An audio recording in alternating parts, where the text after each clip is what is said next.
So we're going to compare new and old, not just in coins, but also third-party grading slabs.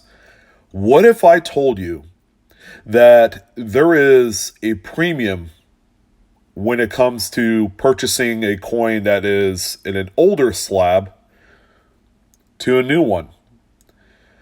Now, the age-old, saying in the coin business is, if coin slab, then, it's guaranteed the money that is grade for, in terms of like insurance values and whatever.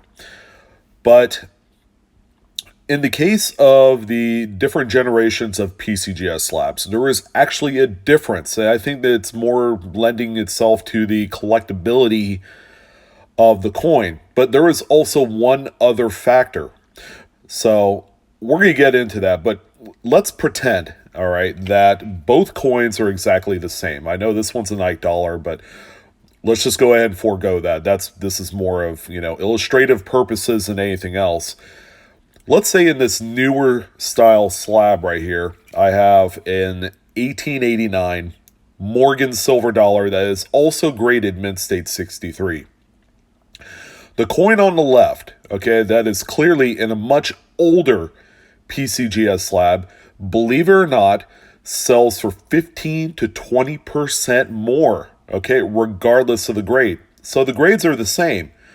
One is worth $45 in this newer slab.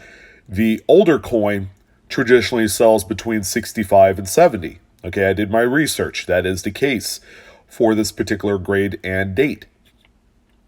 So is it a matter of the collectability of the older generation slab, or is it some other X factor in all of this?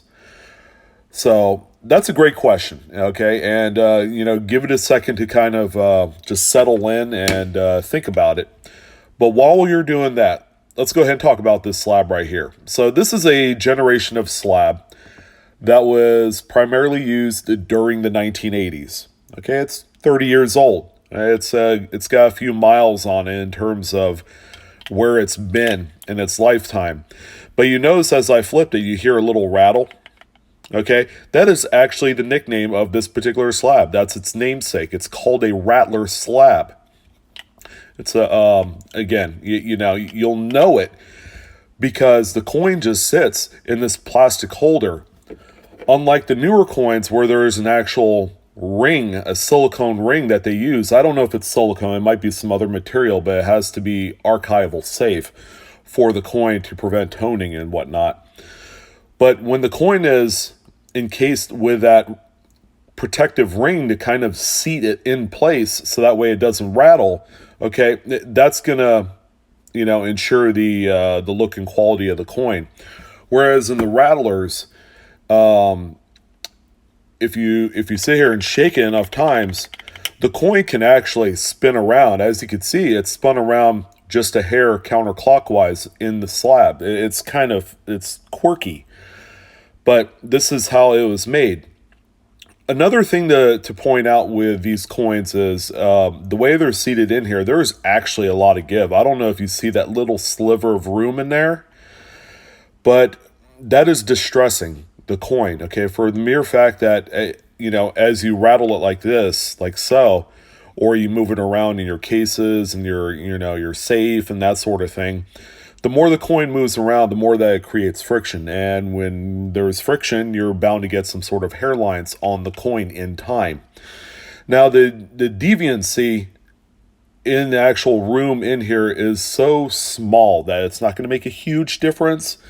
But I've seen some coins where there's an actual maybe eighth of an inch or higher gap in there. And I see it all the time with coins that are, like oddball denominations. 2-cent pieces was one such denomination where I saw a little bit more room in there between the coin and the top edge, where, if it's settling this way, then you're going to have more room at the top.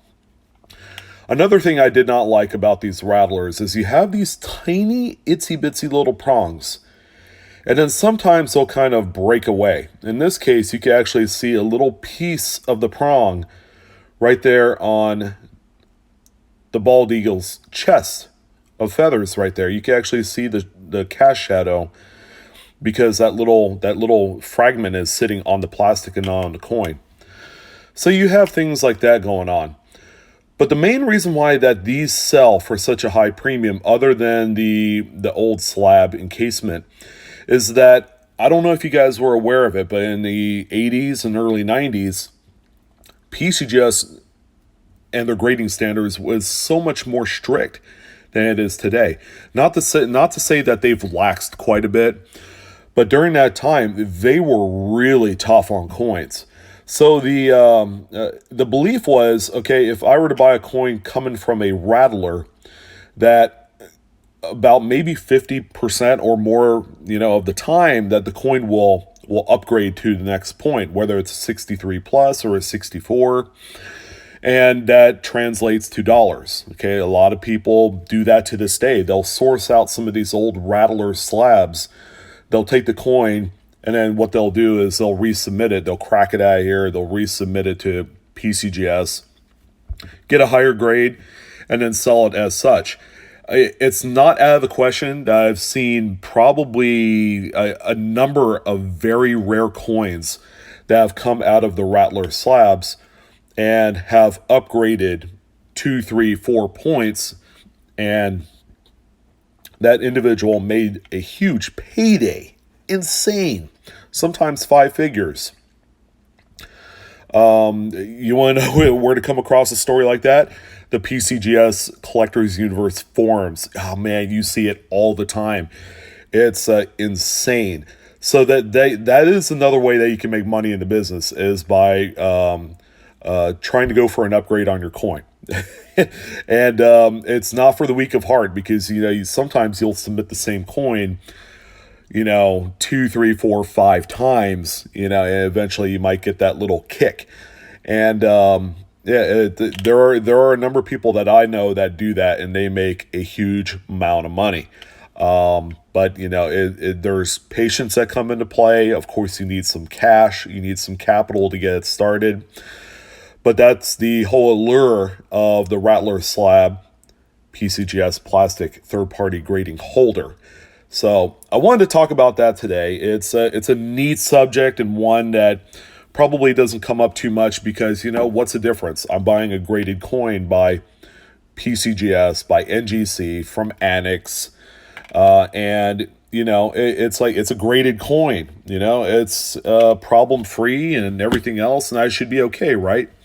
Well, yeah, but there is also one additional element that you guys may not know about, and that is the Rattler and the older generation slabs. So, as always, thank you again for joining in this morning. I hope you guys enjoyed that little commentary on the PCGS Rattler. And as always, check out my Facebook page, Blue Ridge Silverhound. It's 4 words. Stay tuned. I'm going to do actually a holiday giveaway, my first one in probably 6 years. And I'll elaborate more on that in a subsequent video that will drop on December 5th. So be sure you check it out. And my name's Blue Ridge. I'm your host. Go ahead and hit the like button. That's the best way you can support my channel and me. Thank you for joining in, and I'll talk to you guys soon. Have a good one.